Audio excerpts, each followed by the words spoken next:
આજે તો ધરાઈને ખાવાનું હ. આપણી ભાષા, આપણી રસોઈ, સ્વાદ તમારો અને સ્વાદ અમારો. તો ગુજરાતી મિત્રો, એકવાર ફરીથી અમે આવી ગયા છે પ્રકૃતિના ખોળે, એટલે કે આપણી વાડીએ, અને આજે આપણે બનાવવાના છે સિંગ ભજીયાનું શાક અને રોટલી. તો તેની માટે મારી પાસે છે ગરમ મસાલા, મીઠું, તેલ અને સિંગ ભજીયા. મારી જોડે છે ડુંગળી, મારી જોડે એક કોથમીર ને ટામેટા, મારી જોડે છે લોટ. તો ચાલો ગુજરાતી મિત્રો, શરૂઆતથી શરૂ કરીએ. ચાલો. તો દોસ્તો, આપણે સિંગ ભજીયાનું શાક જે બનાવવાનું છે તેના માટે આપણે ટોમેટા અને કોથમીર લાવ્યા હતા. તો હવે આને સારી રીતે ધોઈ કાઢીશું આપણે.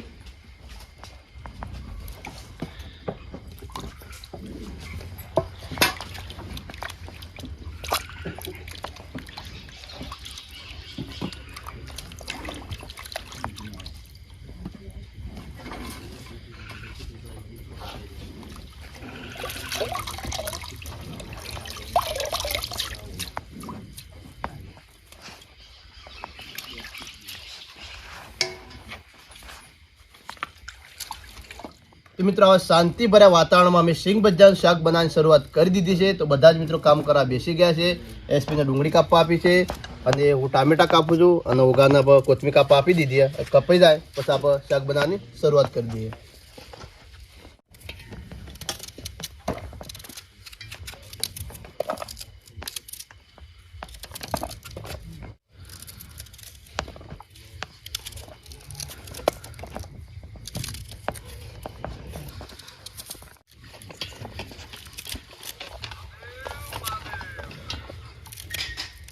તો દોસ્તો, આપણે જે એસપીને ડુંગળી કટિંગ કરી હતી તે આપણે હવે એની ગ્રેવી કરી લઈશું.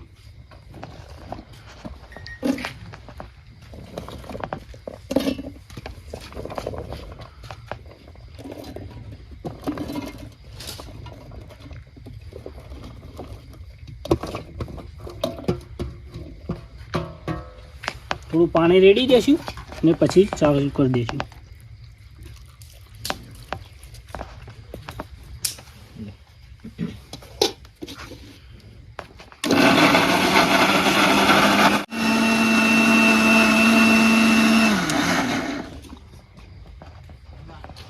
તો દોસ્તો, આપણે ડુંગળીની ગ્રેવી થઈ જાય છે. તો હવે આ પવાલીમાં આપણે કાઢી નાખીએ.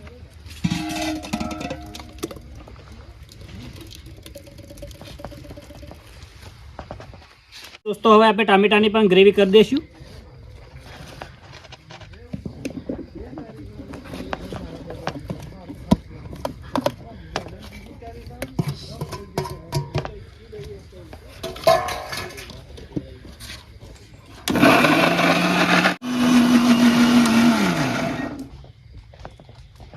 તો મિત્રો, આપણે ટોમેટાની ગ્રેવી તૈયાર થઈ ગઈ છે. હવે આપણે આમાં રેડી દઈશું. તો મિત્રો, આપણે જે સિંગ ભજીયાનું પેકેટ લાવ્યા હતા એ તોડીને આપણે હવે થાળીમાં કાઢી લઈશું. હવે કાઢીએ.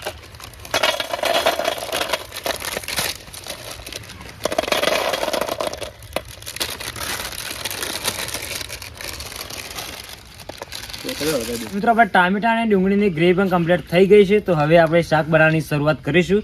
તો યોગેશભાઈએ ચૂલો પણ સળગાવી દીધો છે. તો સૌથી પહેલા આપણે તપેલું મૂકી દઈશું. તપેલાને થોડું ગરમ થવા દઈશું, અને ત્યાર પછી અંદર આપણે તેલ નાખીશું. તો હવે આપણે તેલ પણ નાખી દઈશું.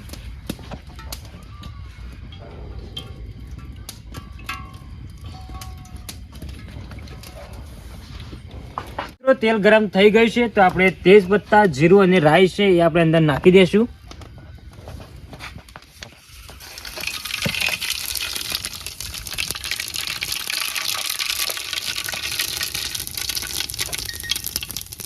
તો હવે આપણે ગ્રેવી પણ નાખી દઈશું ટામેટા અને ડુંગળીની.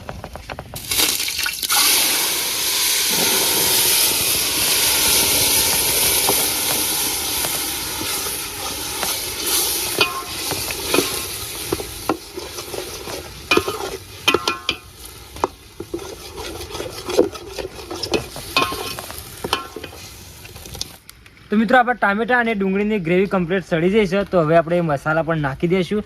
અને મસાલામાં આપણી પાસે છે હળદર, મીઠું, ગરમ મસાલો, જીરા પાવડર અને મરચું. તો આપણે હવે નાખી દઈશું.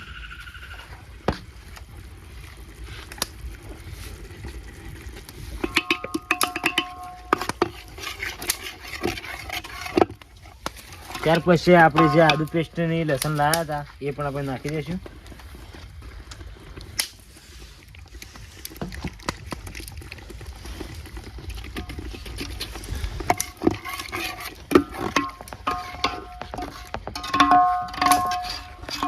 તો મિત્રો આપણી ટામેટાની ગ્રેવી અને મસાલા બધું કમ્પ્લીટ થઈ ગયું છે. તો હવે આપણે છેલ્લે જે સિંગ ભજીયા બાકી છે એ આપણે નાખી દઈશું. તો સિંગ ભજીયાનો આપણે જે ભૂકો કર્યો હતો એ અને સિંગ ભજીયા હવે આપણે નાખી દઈશું શાકમાં.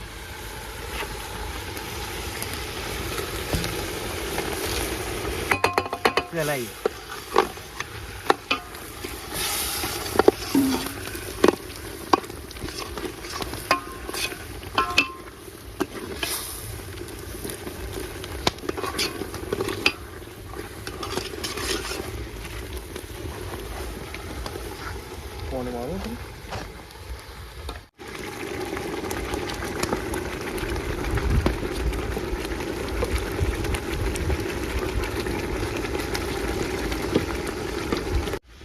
તો મિત્રો આપણે સિંગ ભજીયાનું શાક બનીને તૈયાર થઈ ગયું છે.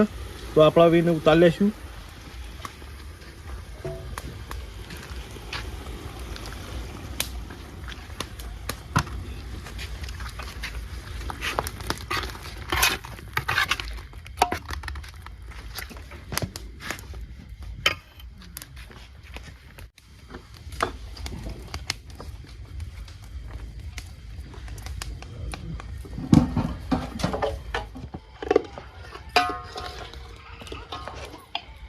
તો મિત્રો આપણે રોટલી બનાવવાની તો આપણે લોટ વધવા બેસી જાય છીએ.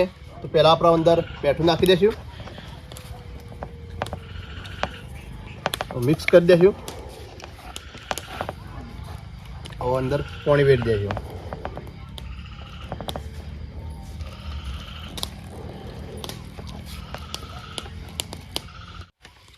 હવે અંદર તેલ વેરી દઈશું. એ બધું કમ્પ્લીટ મિક્સ કરીને પછી લોટ બધી આપણો.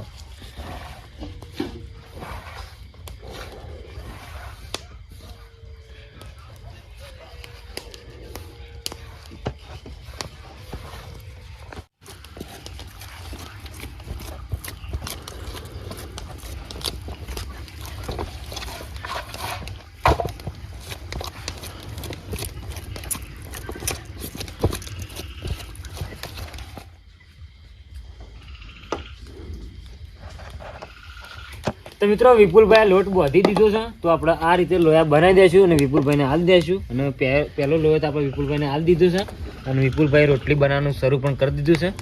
તો તમે જોઈ શકો છો એકદમ ગોળ આપણે રોટલી વિપુલભાઈ બનાવી દીધી છે. તો હવે આપણે આપી દઈશું સળવા માટે.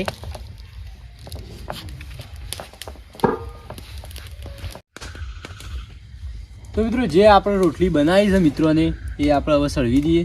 તો રોટલી તવીમાં નાખી દઈએ. હવે સળવા દેવું થોડી વાર પછી ફેવરી નાખશું.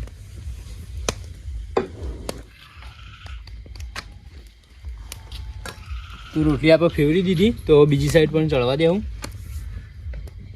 ફેવરી આખી રોટલી ચડી જાય પછી ઉતારી લેવું.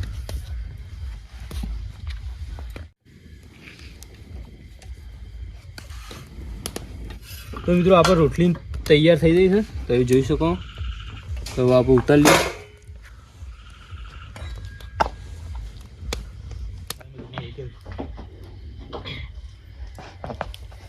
તો મિત્રો આપણી વાડીનું સ્પેશિયલ એટલે કે સિંગ ભજીયાનું શાક અને ગરમા ગરમ રોટી બનીને તૈયાર થઈ ગઈ છે અને મિત્રો જમવા પણ બેસી ગયા છે. તો હવે આપણે મિત્રોને કહેશું કે જમવાનું શરૂ કરે અને આજે આપણે જે સિંગ ભજીયાનું શાક બનાવ્યું એનો સ્વાદ કેવો છે એ આપણને જણાવે. યોગેશભાઈ, એસપી વિપુલભાઈ, શરૂ કરો.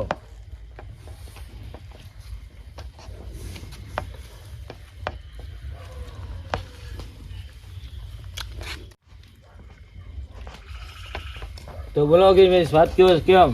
એક નંબર હો. એસપી, બહુ મસ્ત. વિપુલભાઈ, બહુ સરસ બન્યું.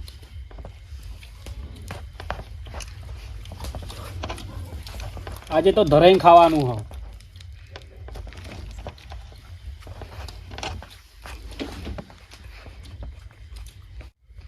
મિત્રો વાડીની મોજ સાથે અમારો આ સિંગ ભજીયાનો વિડીયો જો તમને ગમ્યો હોય તો ફટાફટ લાઈક કરી દેજો.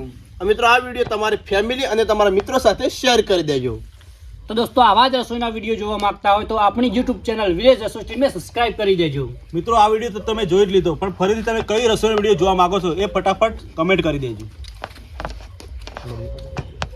તો ફરીથી મળી એક નવા વિડીયોની સાથે.